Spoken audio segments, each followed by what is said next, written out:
Hi there, welcome back to AV Guitar. Today we're going to introduce a chord, and it's going to be the E minor chord. Sounds like this. It's a nice place to start because you've only got two fingers down in your left hand and you're strumming through all the strings in your right hand. The chord shape we'll look at first is first finger, A string, second fret, so there.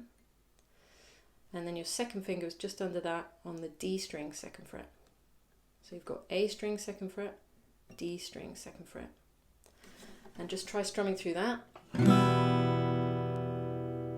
Okay, so you want it ideally to sound like that and then nicely ringing out with no muted strings and no buzzing noises and that sort of thing. The two things it could be is, if you're getting strange noises from your guitar, is either sometimes you're too near the fret, so the metal frets.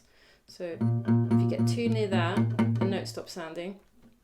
So it's a bit of a squeeze to get two fingers in one fret. So that can happen. The other thing that can happen is that these fingers are touching the strings either side.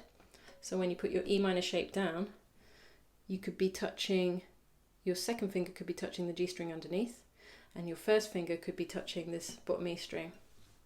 Just a little bit, and that would be enough to mute the string, so you get that kind of sound. If that's happening, you want to try and bring your fingers round a bit, so they're a bit more rounded. So you're using more your fingertips. So you're just getting your fingers out of the way of the other strings. So those are two main things that happen. You're too close to the frets, or you're touching other strings.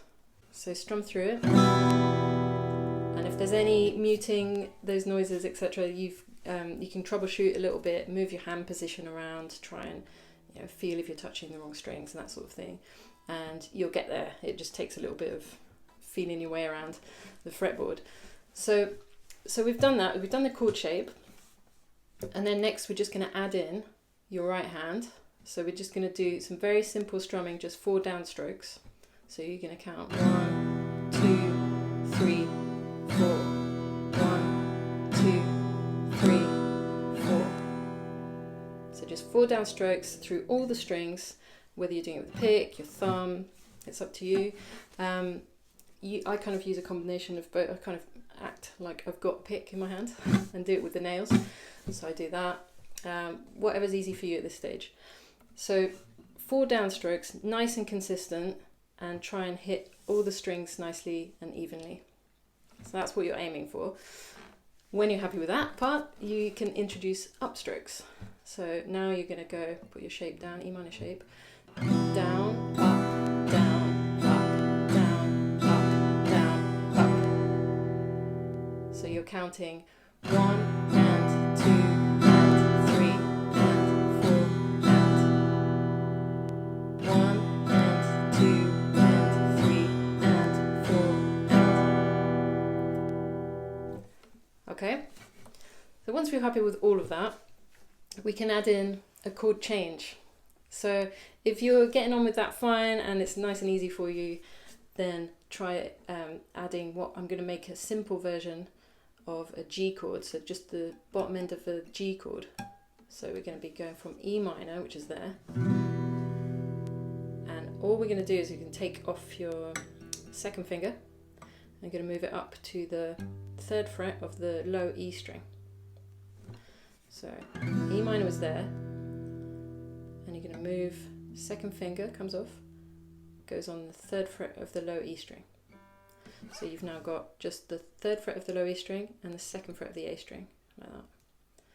So you're going to play, it's not the nicest chord in the world, but it's a nice simple change to practice just strumming. So you're going to concentrate on your right hand.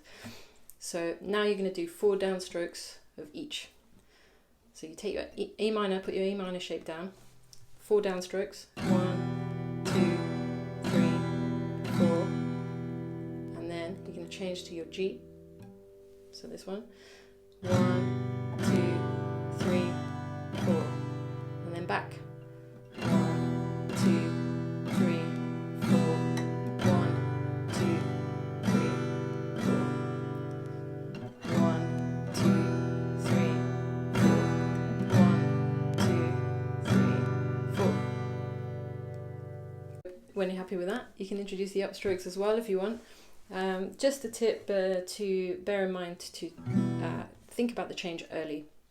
So when you're on the E minor downstrokes, about now on the third downstrokes, you want to be thinking, I'm going to move my second finger, 2, 3, and now again back. So just try and visualize where you're going slightly before you get there.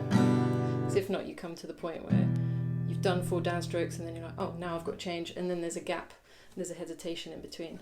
So that's just something to aim for and to bear in mind. There's quite a lot there for you to be thinking about already. So good luck with that one. Happy strumming, and I'll see you next time.